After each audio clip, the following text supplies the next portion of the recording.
السلام علیکم۔ دین کی بات چینل میں خوش آمدید۔ امید کرتا ہوں سب خیر و عافیت سے ہوں گے اور دعا ہے کہ اللہ کریم اپنے حبیب کے صدقے تمام مسلمانوں پر اپنا رحم و کرم فرمائے۔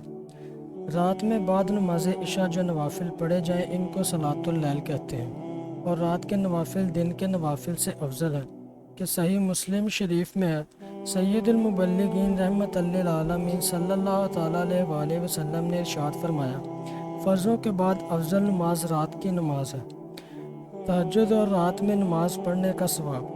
اللہ تبارک و تعالیٰ پارہ 21 سورہ سجدہ آیت نمبر 16 اور 17 میں ارشاد فرماتا ہے، جس کا ترجمہ کنز ایمان یہ ہے، ان کی کروٹیں جدا ہوتی ہیں خواب گاہوں سے اور اپنے رب کو پکارتے ہیں، ڈرتے اور امید کرتے اور ہمارے دیے ہوئے سے کچھ خیرات کرتے ہیں، تو کسی جی کو نہیں معلوم جو آنکھ کی ٹھنڈک ان کے لیے چھپا رکھی ہے، صلہ ان کے کاموں کا۔ صلاۃ اللیل کی ایک قسم تہجد ہے کہ عشاء کے بعد رات میں سو کر اٹھے اور نوافل پڑھے۔ سونے سے قبل جو کچھ پڑھے وہ تہجد نہیں، کم سے کم تہجد کی 2 رکعتیں ہیں، اور حضور اقدس صلی اللہ تعالیٰ علیہ وآلہ وسلم سے 8 تک ثابت ہے۔ اس میں قرات کا اختیار ہے کہ جو چاہے پڑھیں، بہتر یہ ہے کہ جتنا قرآن یاد ہے وہ تمام پڑھ لیجئے، ورنہ یہ بھی ہو سکتا ہے کہ ہر رکعت میں سورہ فاتحہ کے بعد 3 بار سورہ اخلاص پڑھ لیجئے، کہ اس طرح ہر رکعت میں قرآن کریم ختم کرنے کا ثواب ملے گا۔ ایسا کرنا بہتر ہے۔ بہرحال سورہ فاتحہ کے بعد کوئی سی بھی سورت پڑھ سکتے ہیں۔ صلو علی الحبیب صلی اللہ تعالیٰ علی محمد۔ تہجد گزار کے لیے جنت کے عالی شان بالا خانی۔ امیر المؤمنین حضرت سیدنا علی المرتضیٰ کرم اللہ تعالیٰ وجہ الکریم سے روایت ہے کہ سید المبلغین رحمت للعالمین صلی اللہ تعالیٰ علیہ وآلہ وسلم کا فرمان دل نشین ہے، جنت میں ایسے بالا خانے ہیں جن کا باہر اندر سے اور اندر باہر سے دیکھا جاتا ہے۔ ایک اعرابی نے اٹھ کر عرض کی، یا رسول اللہ صلی اللہ تعالیٰ علیہ وآلہ وسلم، یہ کس کے لیے ہے؟ آپ صلی اللہ تعالیٰ علیہ وآلہ وسلم نے ارشاد فرمایا، یہ اس کے لیے ہے جو نرم گفتگو کرے، کھانا کھلائے، متواتر روزے رکھے اور رات کو اٹھ کر اللہ عز و جل کے لیے نماز پڑھے جب لوگ سوئے ہوئے ہوں۔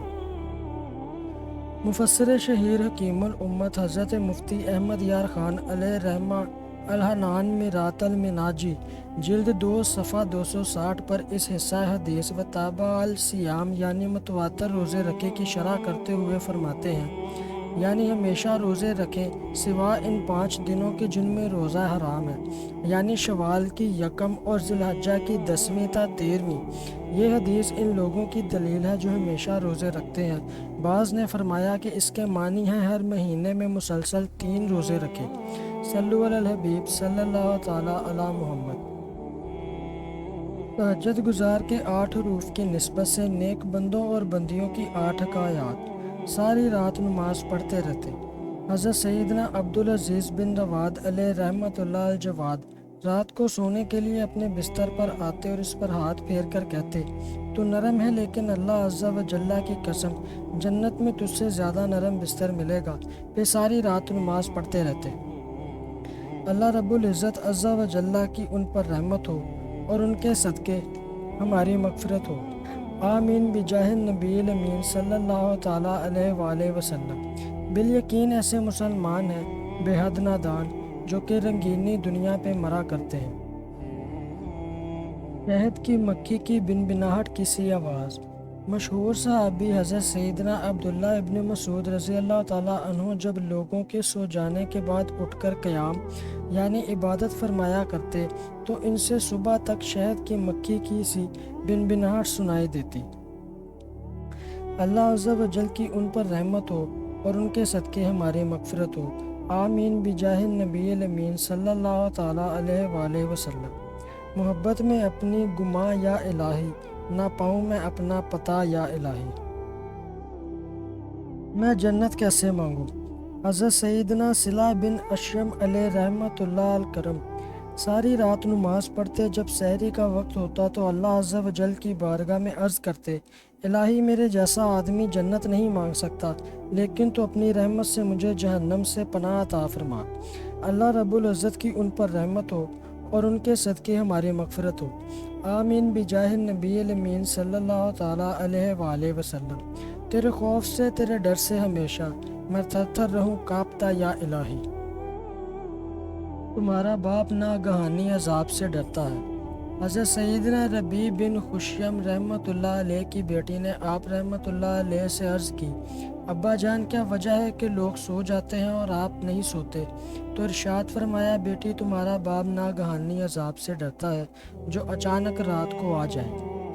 اللہ رب العزت عز و جل کی ان پر رحمت ہو اور ان کے صدقے ہماری مغفرت ہو، آمین بجاہ النبی الامین صلی اللہ تعالیٰ علیہ وآلہ وسلم۔ گر تو ناراض ہوا میری ہلاکت ہوگی، ہائے میں نارے جہنم میں جلوں گا یا رب۔ عبادت کے لیے جاگنے کا عجیب انداز۔ حضرت سیدنا صفوان بن سلیم رحمۃ اللہ تعالیٰ علیہ کی پنڈلیاں نماز میں زیادہ دیر کھڑے رہنے کی وجہ سے سوج گئی تھیں۔ آپ رحمۃ اللہ تعالیٰ علیہ اس قدر کثرت سے عبادت کیا کرتے تھے کہ بالفرض آپ رحمۃ اللہ تعالیٰ علیہ سے کہہ دیا جاتا کہ کل قیامت ہے تو بھی اپنی عبادت میں کچھ اضافہ نہ کر سکتے، یعنی ان کے پاس عبادت میں اضافہ کرنے کے لیے وقت کی گنجائش ہی نہ تھی۔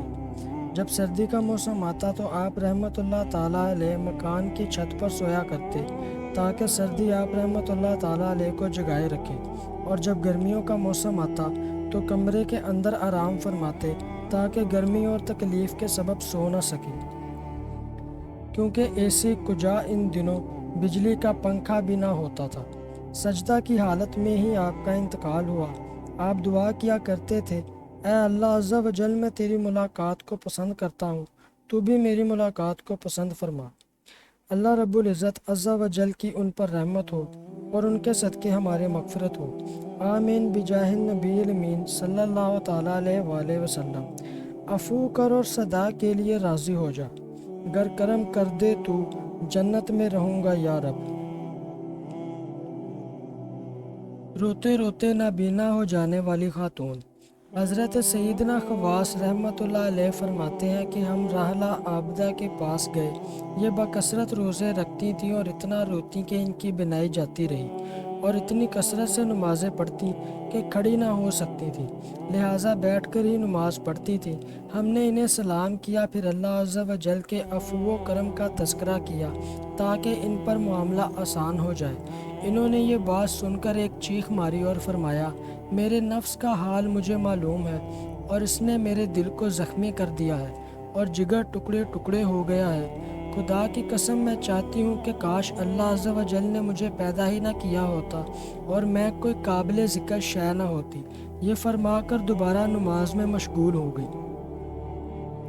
اللہ رب العزت کی ان پر رحمت ہو اور ان کے صدقے ہماری مغفرت ہو، آمین بجاہ النبی الامین صلی اللہ تعالیٰ علیہ وآلہ وسلم۔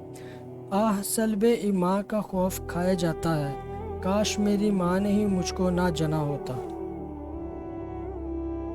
موت کی یاد میں بھوکی رہنے والی خاتون۔ حضرت سیدنا معاذہ ادویہ رحمۃ اللہ علیہ روزانہ صبح کے وقت فرماتی، شاید یہ وہ دن ہے جس میں مجھے مرنا ہے، پھر شام تک کچھ نہ کھاتی، پھر جب رات ہوتی تو کہتی، شاید یہ وہ رات ہے جس میں مجھے مرنا ہے، پھر صبح تک نماز پڑھتی رہتی۔ اللہ رب العزت کی ان پر رحمت ہو اور ان کے صدقے ہماری مغفرت ہو، آمین بجاہ النبی الامین صلی اللہ تعالیٰ علیہ وآلہ وسلم۔ میرا دل کانپ اٹھتا ہے، کلیجہ منہ کو آتا ہے، کرم یا رب اندھیرا قبر کا جب یاد آتا ہے۔ گریہ وزاری کرنے والا خاندان۔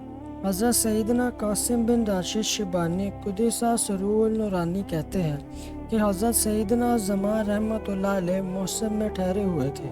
آپ رحمۃ اللہ تعالیٰ علیہ کی زوجہ اور بیٹیاں بھی ہمراہ تھیں۔